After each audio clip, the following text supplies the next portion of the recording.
नमस्कार मित्रों, आज मैं दिनेश कुमार शर्मा आप सभी दर्शकों का अपने इस YouTube चैनल पर स्वागत करता हूं और आज मैं आपके लिए लेकर आया हूं CBSE द्वारा निर्धारित नवीनतम पाठ्यक्रम के आधार पर रहीम जी द्वारा लिखित दोहों का सरलार्थ।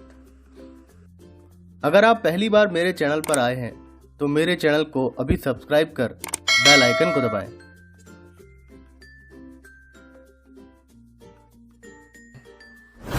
अगला दोहा है, धीरज दोहा अर्थ की आखर थोरे आही, जो रहीम नट कुंडली सिमटी कूदी चढ़ी जाही।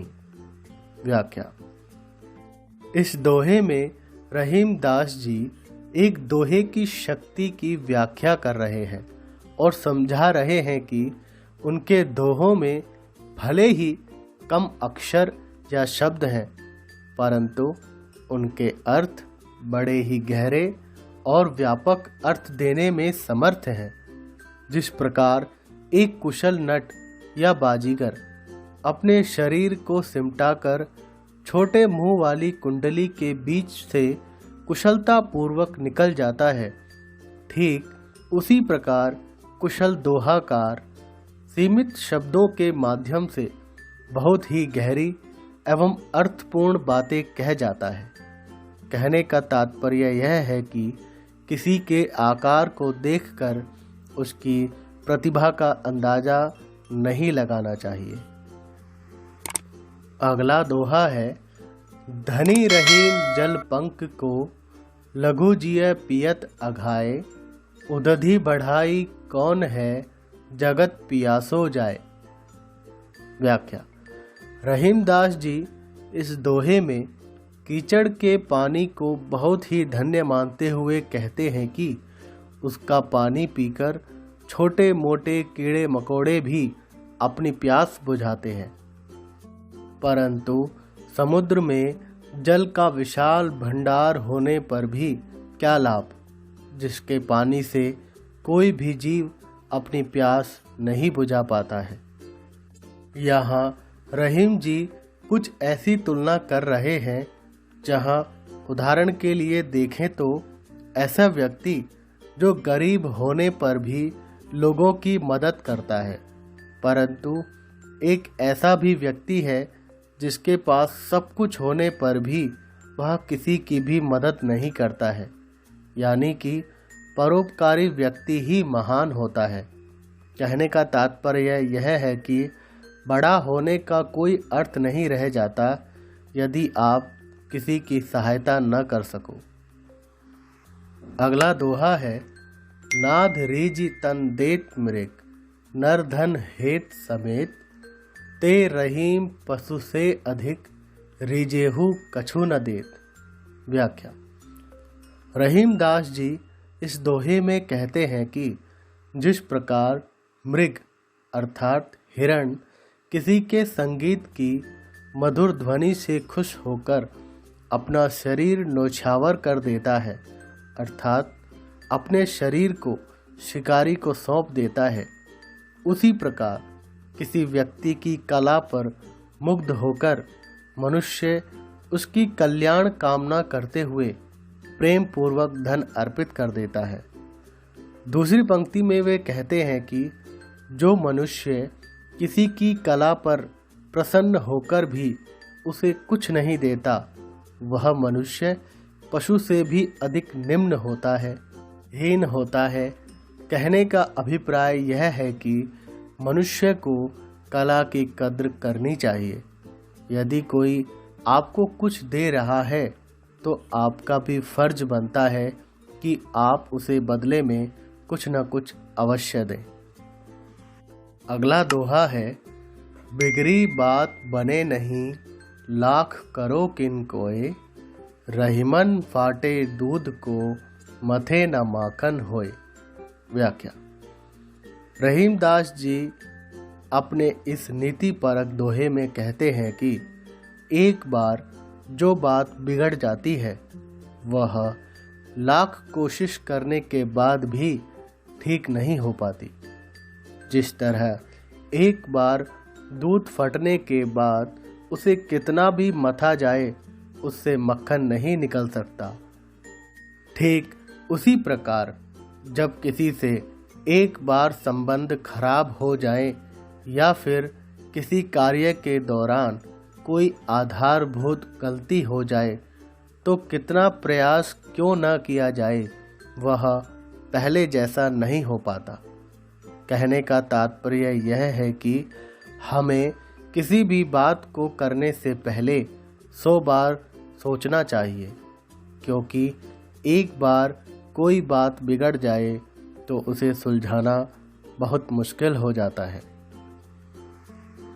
अगला दोहा है, रहीमन देखी बड़ेन को लघु न दीजिए डारी, जहाँ काम आवे सोई कहाँ करे तरवारी। व्याख्या। रहीमदास जी ने इस दोहे में बहुत ही अनमोल बात कही है। उनका कहना है कि बड़े अर्थात शक्तिशाली को सामने देखकर छोटे अर्थात कमज़ोर की उपेक्षा या उसका त्याग नहीं करना चाहिए। अर्थात बड़ी चीज़ के होने पर किसी छोटी चीज़ को कम नहीं समझना चाहिए, क्योंकि जहाँ सुई काम आती है वहाँ तलवार क्या कर सकती है। इस दोहे के माध्यम से कवि यह कहना चाहते हैं कि इस संसार में मौजूद सभी का अपना अपना महत्व है, सबका अपना अपना कार्य है, कोई दूसरे का स्थान नहीं ले सकता। इसलिए महान एवं बड़े लोगों को देखकर लघु या छोटे लोगों की उपेक्षा नहीं करनी चाहिए, क्योंकि उनका कार्य कोई अन्य नहीं कर सकता। अगला दोहा है, रहीमन निज संपत्ति बिन को न विपत्ति सहाय, बिनु पानी जो जलज को नहीं रवि सके बचाए। व्याख्या। रहीमदास जी इस दोहे में बहुत ही महत्वपूर्ण बात कह रहे हैं। वो कहते हैं कि बिना निजी अर्थात अपनी संपत्ति जैसे धन दौलत पैसा के किसी भी विपत्ति अर्थात मुसीबत का सामना नहीं किया जा सकता, क्योंकि संकट आने पर व्यक्ति की निजी संपत्ति ही काम आती है।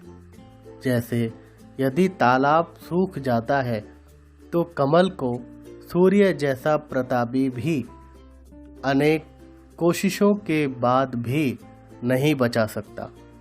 कवि का आशय यह है कि यदि कमल का आधार पानी ही न रहे तो सूर्य उसकी रक्षा किसी भी भांति नहीं कर सकता। ठीक उसी प्रकार मुसीबत में अपनी संपत्ति ही उससे बाहर निकलने में मददगार होती है और कोई नहीं होता। रहीम जी इस दोहे के माध्यम से संसार के लोगों को समझाना चाहते हैं कि मनुष्य को अपनी संपत्ति का संचय अवश्य करना चाहिए, ताकि मुसीबत आने पर वह उसके काम आए।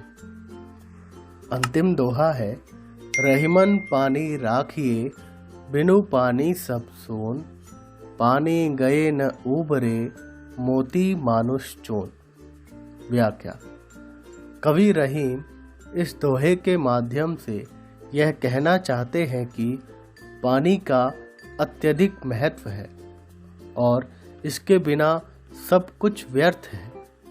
कवि ने यहाँ पानी शब्द का प्रयोग 3 संदर्भों में किया है, मोती, मनुष्य एवं चून अर्थात आटा। मोती के विषय में बताते हुए रहीम जी कहते हैं कि पानी के बिना मोती की चमक का कोई मूल्य नहीं है। मानुष अर्थात मनुष्य के संदर्भ में पानी का अर्थ मान सम्मान या प्रतिष्ठा को बताते हुए उन्होंने कहा है कि इस मनुष्य का सम्मान समाप्त हो जाए तो उसका जीवन व्यर्थ है। और पानी का तीसरा अर्थ जल से है, जिसका आटे या चून से जोड़कर दर्शाया गया है। रहीम का कहना है कि बिना पानी के आटे को गूंथा नहीं जा सकता। अगर वीडियो पसंद आया हो तो वीडियो को लाइक कीजिए और अपने दोस्तों के साथ इस वीडियो की जानकारी को शेयर कीजिए। और आपको ये वीडियो कैसा लगा मुझे कमेंट बॉक्स में लिखकर अवश्य बताएं। और इसी तरह हिंदी भाषा से संबंधित क्विज, पाठों के एनिमेटेड वीडियो, कविताओं के सरलार्थ और पाठ के प्रश्नोत्तर की जानकारी प्राप्त करने के लिए मेरे चैनल को सब्सक्राइब करें। एक नई वीडियो में आपसे फिर मुलाकात होगी। धन्यवाद। आपका दिन शुभ रहे।